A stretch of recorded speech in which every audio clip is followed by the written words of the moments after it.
Hi, and welcome everyone, and thank you to the Newborn Screening Translational Research Network for having me. My name is Kayana Walters, and I'm the Quality Improvement Specialist for Newborn Screening with the NewSTEPs team at APHL. My presentation today will be on the APHL NewSTEPs Quality Improvement Projects Collaborative, including our activities and the Quality Improvement Framework, which we utilize, and some of our outcomes that we've observed. Some of you may already be familiar with the Association of Public Health Laboratories, or APHL, but for those of you who may not be, I did want to take a brief moment to share with you a little bit more about who we are and some of the work that we do at APHL. The Newborn Screening and Genetics Program at APHL works to strengthen the role of public health laboratories in genetic testing and design strategies to address changes in the field of newborn screening. So our program receives two different funding streams from the Centers for Disease Control and Prevention, or the CDC, and the Health Resources and Services Administration, or HRSA, and we have different goals under the different streams. So here on this slide, we break down a bit the different committees and subcommittees that we have under each funding stream. So on the HRSA side, we have the NewSTEPs Steering Committee, and under that committee, we have the different subcommittees and work groups that you see here shown in orange, including data review, new disorders, short-term follow-up, and quality improvement. Under the CDC side, we have the different committees and subcommittees that you see in teal, including data analytics and workforce. And we also have some overlap with regards to our Health Information Technology Subcommittee, or HIT, as it receives support from both the CDC and HRSA. So that was just a brief overview about some of the different activities and subcommittees and work groups that we have at APHL. So next, we'll talk a bit about the Newborn Screening Technical Assistance and Evaluation Program, or NewSTEPs, Continuous Quality Improvement, or CQI program. The NewSTEPs CQI program aims to sustain a dynamic national newborn screening quality improvement resource center that proactively provides tools, addresses challenges, and shares best practices as it relates to implementing a host of quality improvement initiatives to strengthen newborn screening systems. So it is the goal of the NewSTEPs CQI program to sustain a national newborn screening quality improvement technical resource center, and that goal is supported by our three main arms of the program. So the first being is to provide general CQI technical assistance and coaching, which is available to each state and territorial newborn screening program, as well as our different work groups and committees at APHL that we mentioned a little bit earlier. We also provide resource support around CQI by way of the NewSTEPs website, newsteps.org, and the CQI listserv, and through hosting the national CQI meetings and trainings. And lastly, funding support. Funding support is provided to programs through the Quality Improvement Collaborative, which provides funding to programs that have identified a quality improvement project of interest, and recently, the new Newborn Screening Continuity of Operations Planning, or COOP, Supplemental Award, which provides support to programs interested in using a CQI framework to improve upon their newborn screening COOP plans. As mentioned previously, one of the ways in which we provide funding support to newborn screening programs is through the APHL Quality Improvement Projects. The Newborn Screening Systems Quality Improvement Projects is supported by the Health Resources and Services Administration and provides tailored support to programs, which allows for a customizable and collaborative approach to quality improvement and is guided by the three goals. So the three goals includes, first, engaging and supporting newborn screening programs in a multidisciplinary CQI collaborative network, which focuses on newborn screening quality improvement projects. The second, to coordinate and provide facilitation around quality improvement projects and data-driven outcome assessments through webinars, monthly reports, and monthly coaching calls. And lastly, by developing strategies for replicating, sharing, and sustaining the work of newborn screening programs. It is the goal that the work that the participants of the QI Collaborative are doing not only benefit their programs, but can benefit individuals across the entire newborn screening community as well. So with regards to the QI Projects Collaborative, which began in November of 2019, we are excited to share that we are now supporting the work of 24 unique continuous quality improvement projects from 19 state and territorial newborn screening programs.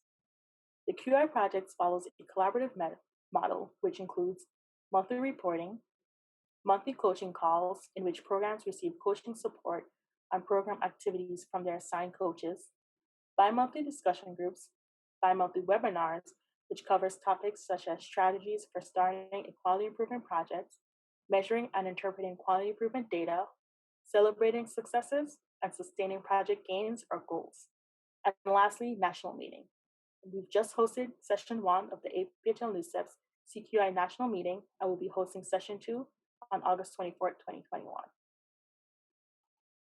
So here we have this map, which represents an overview of the first, second, and third cohorts of the QI Projects Collaborative. Cohort 1, which you can see here shaded in purple, began in November of 2019. Cohort 2, which is shaded in orange, began in April of 2020. And our newest cohort, which is Cohort 3, which is shaded in rust, began in April of 2021. Please note that we do have programs that are participating in multiple cohorts, and those are represented in the dark purple. And we also do have some programs that are working on multiple projects. So all projects in the QI Collaborative have a project focus on newborn screening, including career and timeliness, health information technology, patient-provider education, and continuity of operations planning. The quality improvement framework that participating QI project programs follows uses an evidence-based quality improvement approach to systematically improve newborn screening systems and processes, and includes the application of the following tools, which we'll spend some time going over in a bit. So those tools include the project charter, the action plans, the PDSA, the run charts, and the change package. So the first tool that we use is a project charter. The project charter is a project summary that includes the project aim, which is the outcome in measurable terms that you're hoping to accomplish and why that should be addressed. So please keep in mind when you're developing a strong aim statement for your project charter, it is important to develop a SMART aim, meaning that an aim is both specific, measurable, attainable, realistic, and time-bound. The project charter also includes clearly defined measures and a list of project team members, including any stakeholders that you hope to collaborate with. So from our quality improvement framework, all project teams submit a project charter as a part of their original application and are encouraged to look at their project charters on a regular basis to ensure that project activities are in line with the original project goals and aims. Next, we have the action plan. The action plan is a summary of the small tests of the small changes that a project team will test and potentially adopt and implement to achieve the overall project aim. When putting together the action plan, the goal is not to list out all the project tasks that you hope to accomplish in a specified time frame, but rather specific intervention or changes that will be implemented. Participants of the QI Collaborative submit an updated action plan on a quarterly basis, the first being submitted as a part of the original application. The project coaches then review the updated action plans and feedback is provided. So when we look at an action plan, as you can see here on the slide, under the expected change column, we want to see project teams to list or describe the intervention or change. Under task, they list exactly what needs to happen for this intervention or change to occur. Under data, list the data that will be tracked or reported to identify whether the intervention or change has led to an actual improvement. And under persons, identify the individuals who will be responsible for carrying out the change. And lastly, under the time column, project teams will list whether the change is being tested, implemented, or spread based on the corresponding timeline. Next, we have the Plan to Study Act, or the PDSA. The PDSA cycle is an evidence-based model for testing a system or process change and determining whether the change has resulted in a positive improvement. For the QI Projects Collaborative, the PDSA cycle is a main component of the monthly reports that project teams submit to share project updates and progress as it relates to their project goals. In this context, project teams report on a new PDSA or small tests of change that they have worked over the course of the month and receive feedback from their project coach during the monthly project coaching calls. So now we'll go over run charts. A run chart is a tool for tracking measurable improvements across a quality improvement initiative. It is important to measure improvements to gain better insight regarding the effectiveness of a system and or process and make adjustments. In essence, the practice of measuring for improvement can provide insight to where the improvement actually needs to happen.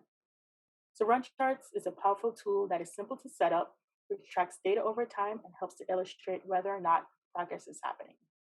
So from this run chart shown on the slide, we can see a clear change after the implemented change of PDSA1, which is shown by the first purple arrow here. So run charts are also helpful because they can be linked to PDSA cycles. Project teams are required to include run charts in their monthly report. And lastly, we have the change package. A change package is a toolkit summarizing an evidence-based set of changes that can be adopted and adapted by other agencies and institutions. The change package is a tool that we utilize as a final deliverable for our participating QI project teams as they complete their QI project. By creating these change packages, we are able to share and spread best practices from the QI project teams with the larger newborn screening community. So that was a brief overview of the different quality improvement tools that we utilize within the QI Projects Collaborative. So next, we'll spend some time talking about the different project outcomes that we've observed. Please note that the improvements shared today in this context will be kept anonymous, as we do not personally reveal the progress of project teams without consent. So overall, many programs participating in the QI Projects Collaborative have already observed significant improvements within their newborn screening systems, despite early challenges and setbacks as a result of the COVID-19 pandemic. We have been seeing improvements in areas such as timeliness, percent of unsatisfactory specimens, screening, follow-up, and education and outreach. So continuing with our improvements, here are a few specific outcomes that we'd like to share.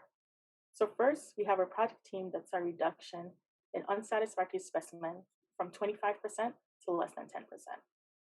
Another project team saw a reduction in satisfactory specimens from 35% to 1%.